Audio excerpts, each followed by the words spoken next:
We need more of those spaces where we can slow down, and yes, maybe we won't be as productive and as profitable, but hey, we're a nonprofit and we are creating value that is going to be important long term. Hi, everybody, and welcome to Solar for All, a podcast focused on the intersection of clean energy and the issues of race, class, justice, equity, all the above. I'm your host, Jeff Greenfield, and the show notes and other resources can be found at our website, solarforall.show. That's SHOW. And I'm really excited today to have a friend and former employee, Laura Galavis, as our guest. Laura is dialing in from San Diego, California, where she currently works for Grid Alternatives. Laura has her NABCEP certification credential, and she's worked for Enphase, she's worked for Sunrun, and a while ago, for too short of a time, she was a project manager at Third Sun Solar, where I first met her. She has her BA in mechanical engineering from Universidad Simón Bolívar. She's originally from Venezuela, and will be sharing her perspectives as somewhat of a solar industry vet. You've been in solar for quite a while compared to a lot of the folks rushing into the industry.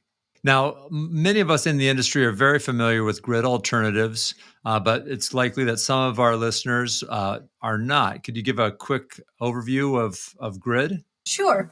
Grid Alternatives, I'm not sure if it's the largest, but it should be among the largest solar nonprofit. I describe us as a barber school for solar. What we do is that we serve underserved population by giving them not only free systems for family that's qualified. We install a system for free. We also do it with the help of the same community members that want to get a career in solar. So we're providing training. It's a school on the roof. We have several models. We have volunteers. We have trainees that come for 10 weeks, 10, 12 weeks. And we have even the homeowners, if they want to participate in their own installation, we do that. We have expanded to do multifamily projects as well. We have expanded to the program of Clean Car for All, where we give sort of rebate for people that want to get their old car out of circulation and get an electric vehicle. So we facilitate that now. Just trying to make a most sustainable and equitable work any way we can. Yeah. Awesome. Yeah. So this is going to be a great conversation. I think a lot of our listeners are really interested in both of what you just mentioned, how we can bring solar as a solar, energy source to lower and middle income clients. Historically, solar was something that only the rich folks could afford. More and more so, it's more accessible. But I think we've got a lot of work to do there. And then the other piece of grid is actually inviting and creating the training and other opportunities for folks to get into the industry as an installer or as, in a variety of roles. In a variety of roles, we want to make it accessible. So we take interns for the office. We have a Solar Corp fellowship program, which is 1 year of service, and you get to see different aspects of the solar industry. We have the training programs specifically for installation, but we try to teach them as well the part of operation and maintenance, the part of site surveys, and a little bit of design to whoever is interested in that as well. We just want to make the training accessible for everybody. Yeah. So what does that mean when you say to make it accessible for everybody? Are there things that many of us wouldn't think about in terms of what access means? We always talk about being a master Jedi, justice, equity, inclusion, and diversity. And the thing is that taking the first step to get into the industry, it requires a different tempo than the regular fast time production for profit companies. will want to maintain to remain profitable. So I feel that grid is a good first step where we're going to install a little bit slower. We're going to take, well, not in COVID times, but pre-COVID times, we will take lunch with the homeowners that instead of paying for the system, they will give food to the workers, to the volunteers. Just give them that first experience where they can say, oh, yes, I like being on the roof, or I like to do electrical work. I want to know more about this. Or this is not for me. Maybe I'll look more into an office job, which the solar industry needs that a lot as well. So just that first immersion in what the industry is, and try to guide them as best as we can. Yeah, there's nothing like hands-on experience for someone to say, "Wow, I love this," or "Geez, this is terrible. I do not want to be going up and down ladders every day. I thought I did, but now I don't." And that everybody's different, and we cannot tell until we try.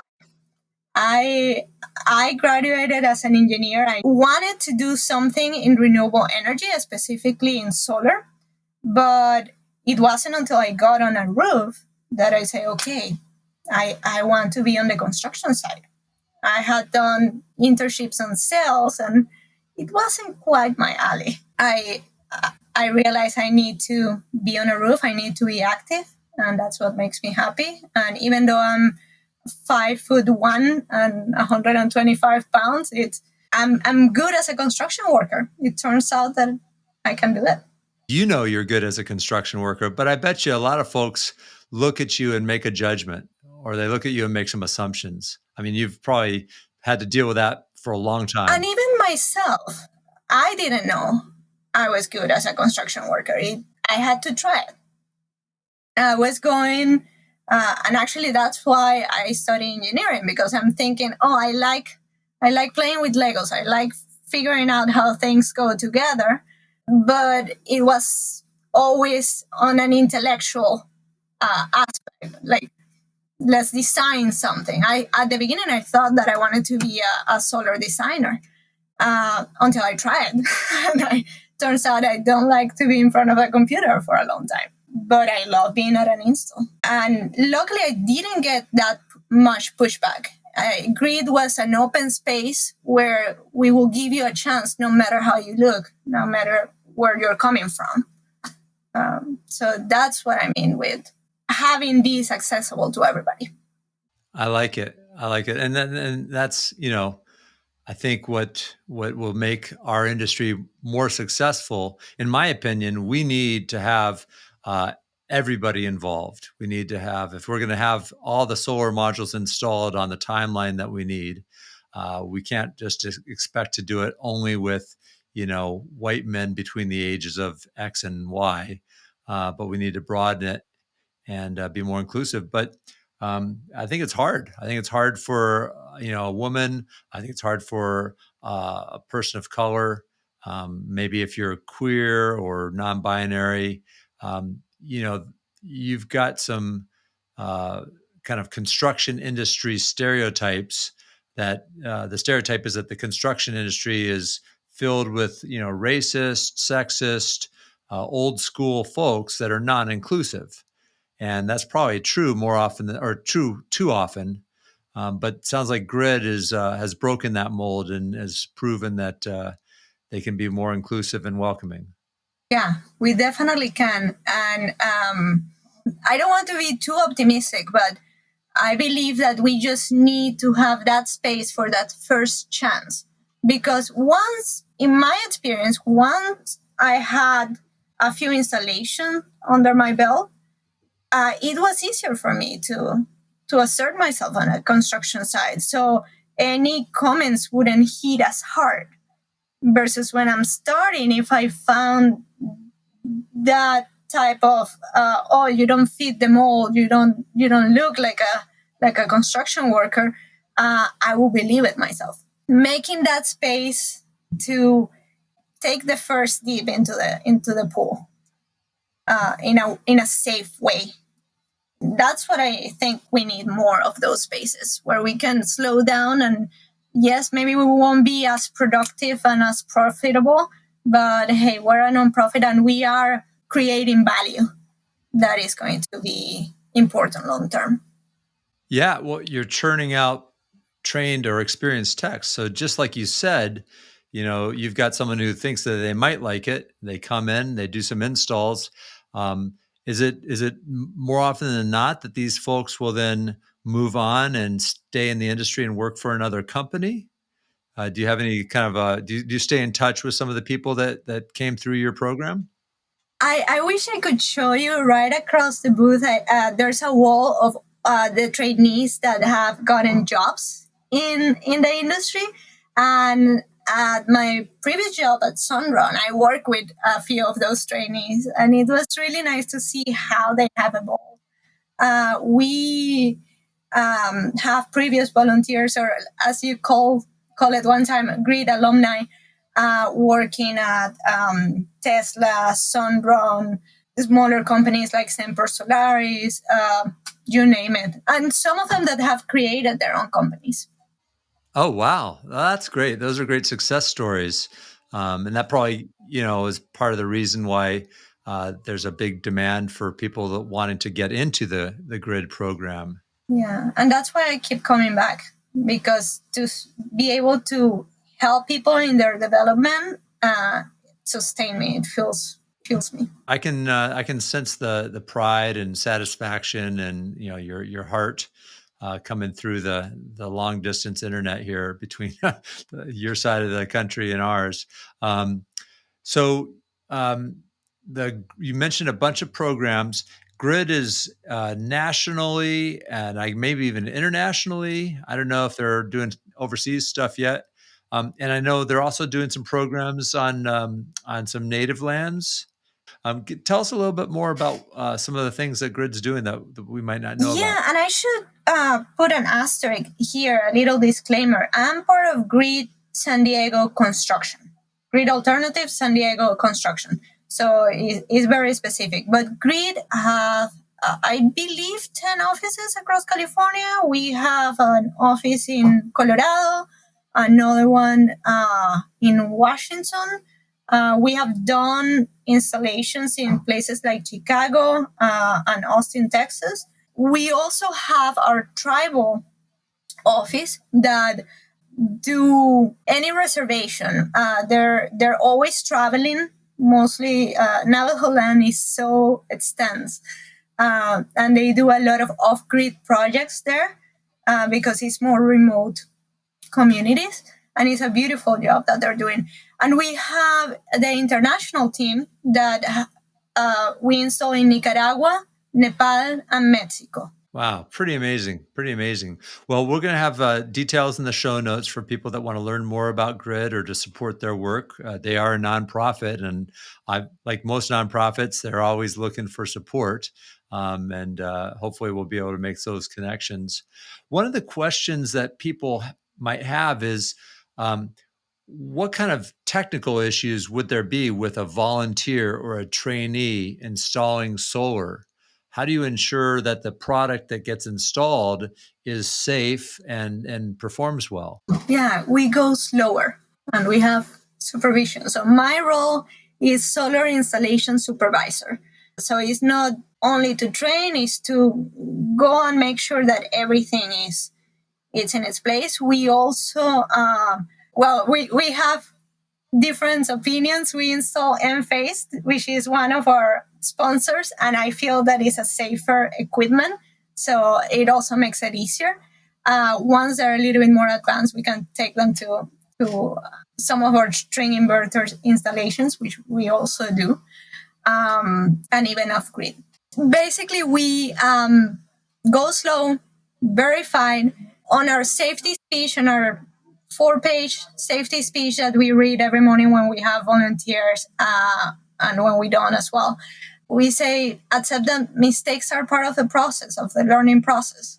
And we're expecting to make mistakes. Luckily, in residential solar, there are very few mistakes that cannot be corrected right there. And we just take responsibility for our mistakes. If we break something, we put it new. Got it. Are you finding that some of the volunteers and trainees that are coming through are experienced in construction, or are some of them actually, there's some things about like learning how to do math with fractions and, doing a layout and stuff that a lot of us take for granted. We get everything, and that is what I like, to be honest. We get the engineer that is retired and want to do this for fun, and we get the 16-year-old that is actually homeless, and we're trying to give them a chance. And sometimes that includes letting him take a shower in the bathroom. So we take everybody and try to adjust the rhythm to the level that you're bringing in. Wow. Yeah, I didn't even think about talk about challenges. We take a lot of things for granted. Like I can drive to a job because I have a car. Yet if we're trying to reach folks that don't have transportation and maybe they're using public transit, suddenly the bus is late and you miss it and you're an hour and a half late for the job site and you're carrying a tool belt on the bus. There's folks that are really hustling to try to get ahead in this world. And we try to help as much as possible. And our development team have done a great job at securing funding so we can give trainees tools whenever that's a possibility. I think at some point we even gave bus passes in a few occasions. Got it. So it's a pretty holistic approach to enabling people to be successful. You have to be. And I understand that for a for-profit organization, that will be a little bit more challenging. And that's why I believe that the place that grid has in the industry is important, because it's like a transition. It's okay, let's get you ready. So when you go for a for-profit company, you're already dangerous enough to do some serious work. Yeah. Well, I think that at the end of the day, there's good hard workers, good smart workers that come from all sorts of backgrounds, and we should be working hard to let them contribute. Um, let's diversify from grid. We've dug into that quite a bit. You've been at some other organizations. Any observations from your other stints there in terms of efforts being made to be more inclusive or welcoming, or maybe they're already doing really well and you can point out that it's working? Yeah, I've been very lucky because I feel that I've worked for great organizations. Actually, Third Son, if I may start there, as soon as I left Grid, I started working for you. And I just love the place that Third Son is. And by the place, I mean the people, the community. And I'm so grateful to have met all of you. What I like about the solar industry is that in every place that I've worked with people that I want as friends.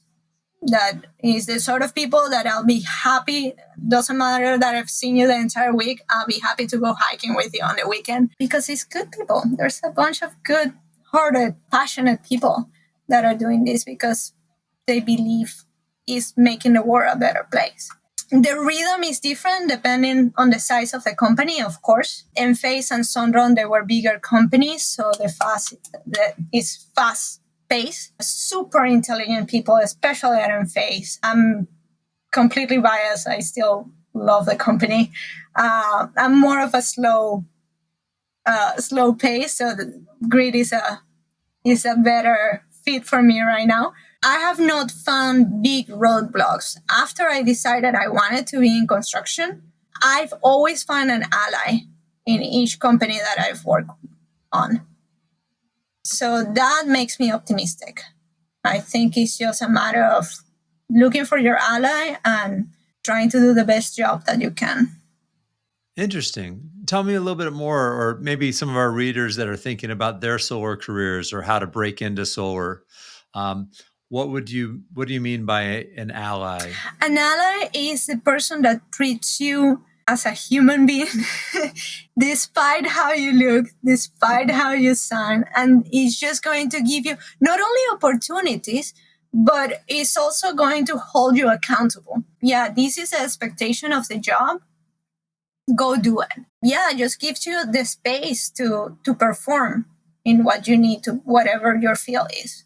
So kind of like a mentor or maybe like a champion. Yeah, sometimes they're mentors, sometimes it's just colleagues that will tell you, hey, look this article that I found that is so interesting, and look at this tool that I found that is so interesting. Yeah. Well, I know that you are, from Venezuela, and you've got a different Spanish than the Mexican or Salvadorian Spanish that we hear on construction sites. But do you overlap with those communities at all? Are you seeing some of the Latinos getting into solar? We are everywhere. We are everywhere. I believe the financial chief officer from Enphase is from Argentina, and the boss of my boss at Sunrun was from Mexico. Our accent, well, mine is still pretty thick, but the thing with the Latino community is that you cannot tell that they're Latinos all the time. We blend in because we come in all colors, shapes, and sizes. We're everywhere.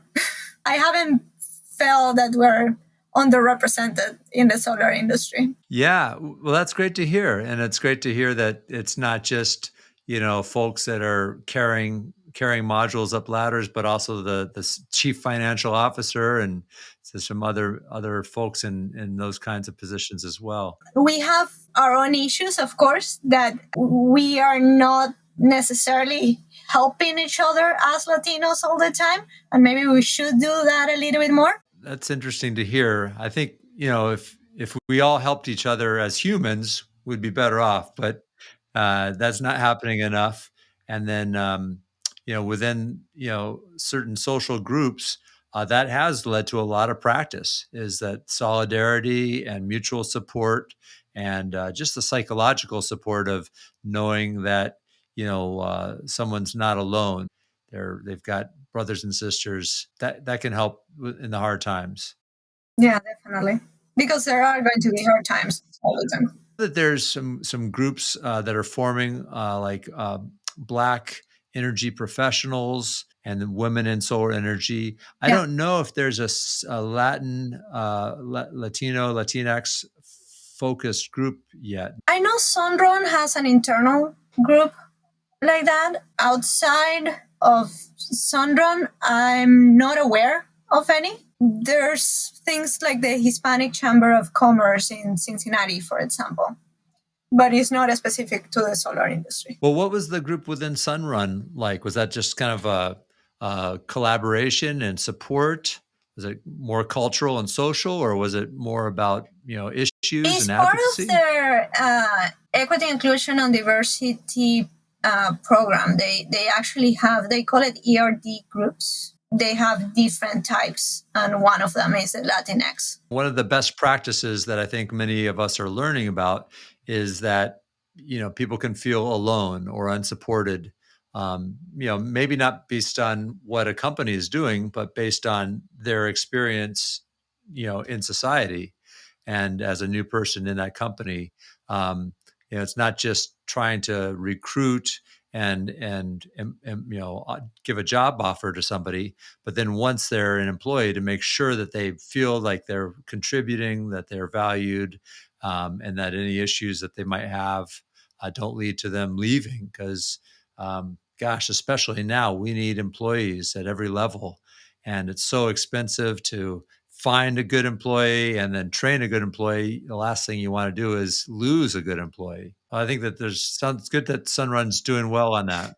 And I will say you are doing well by creating this podcast. I was going to say that whenever I was feeling that I needed inspiration, I will turn to podcasts. There's a few solar podcasts that are around, and it reminded me why I do what I do and why I love this industry. Oh, well, great. I hope that it's a resource for folks and the low points and high points. I love podcasts and I learn and grow as a person. I rather listen to a podcast while on a long drive than the news or something else. Any podcasts that you want to throw out there that you found have been useful for either solar or other subjects? I've come and go. I have two favorites, but I have to admit, lately I have not been listening to them that much. But I started listening to Suncast many years ago when it was specifically for Latin America, and then it expanded, and it has become very, very nice, well-rounded podcast. And the Energy Gang is another. Yeah, those are two of the best ones. And but I did not know that Suncast started with a focus on Latin America. That's actually how I found it, because I was trying to look for, quote unquote, my people. I was trying to look for more people doing solar in Latin America. Well, we've talked a lot about grid and about folks that you've met in your role there, and then also Enphase and Sunrun. What other subjects have we not hit? Is there anything you think that would be useful for our listeners on this podcast, or things that you want to share? I don't know if I touched too much in these subjects already, but basically the tempo, how to include equity, inclusion and diversity into a for-profit world that is fast-paced, and put emphasis in, what opportunities can we give people to start a little bit slower, but enough for them to gain knowledge and honestly be passionate about what they want to do. Just give them the opportunity to find their nook, because sometimes it's not that they don't like the industry, it's that they haven't found specifically how can they excel. And that is a process that takes time. At the beginning, it may seem that the person is not being efficient enough, but I truly believe that it gives better results long term. They're growing trees. A long-term perspective is pretty important, and being patient, making that investment in training and being patient. And the other Seems thing is what important. you have touched on as well, of making sure that we're including everybody, because we're talking about the well-being and even a survival of the human race. So we need to include the entire human race, despite of what party you belong to, or where you grew up. How can we find that common thread of humanity? It just starts by sitting down and see who you have around and see who you don't have around, and trying to reach out to the one that you have not met yet. Yeah, yeah. I think we're starting to realize how the echo chamber effect was not serving us, especially when social media was relatively new and we didn't understand how the algorithms would only feed us things that, we wanted to hear. And it led to a lot of people thinking on both sides of the spectrum that everybody was thinking the same way they were. It's the opposite of what you just said, is that we need to surround ourselves with a diverse amount of opinions and a diverse amount of perspectives if we were going to do well. Oh, I was going to say, are you bumping into more maybe conservative people or folks that might have been Republicans and more for fossil fuels that seem to be more curious about solar now? Yes. Do you notice any change? Yeah, even in Ohio, I remember one installation specifically going in, and just by the signs of the door, I was like, oh my God, I have an accent. I hope this goes well. And it went well, because they were very conservative, but they wanted solar because they love the planet that they live in. And we had that thing in common, so we focused on that, and it was a very good relationship, and that was a project that I'm very proud of. I encountered that in grid with our homeowners, because we serve everybody, so we don't ask you what party are you from when you sign in. We just ask you, do you want free solar? We cannot lump people and ideas in a single bag and think that that's going to be an accurate representation of the complexity that every human being is. Oh, well, Laura, I miss you, and I wish you were still here in Ohio as part of the Third Sun team. But I'm also glad you're in San Diego doing good work with, young people or folks that are new to solar. I'm expecting that some of them might do amazing work, and after going on a job with one of your crews, years later, we'll be doing hundreds and hundreds of solar projects. I've moved enough times to miss a lot of people, and I keep going back to this thought in my head of they are large of the bigger ecosystem. I think myself not only as a grid employee, I'm part of the solar ecosystem, the solar industry ecosystem, and you're a great friend within that ecosystem, and I'm glad that we are connecting, even if it's online. Hopefully we'll be able to go to conferences in person and see you at SPI and hang out soon. Yeah, espero que sí. We could go on and on forever talking about solar, and we haven't even talked about emerging battery technology and some of the tech, the products that you're using. Maybe we'll save that for another call. I'd like to flip the conversation over to the Solar for All Better Together section, where we can learn from our guests and they can share some things with our listeners. Do you have a book or article that you want to share and call it out? Yes.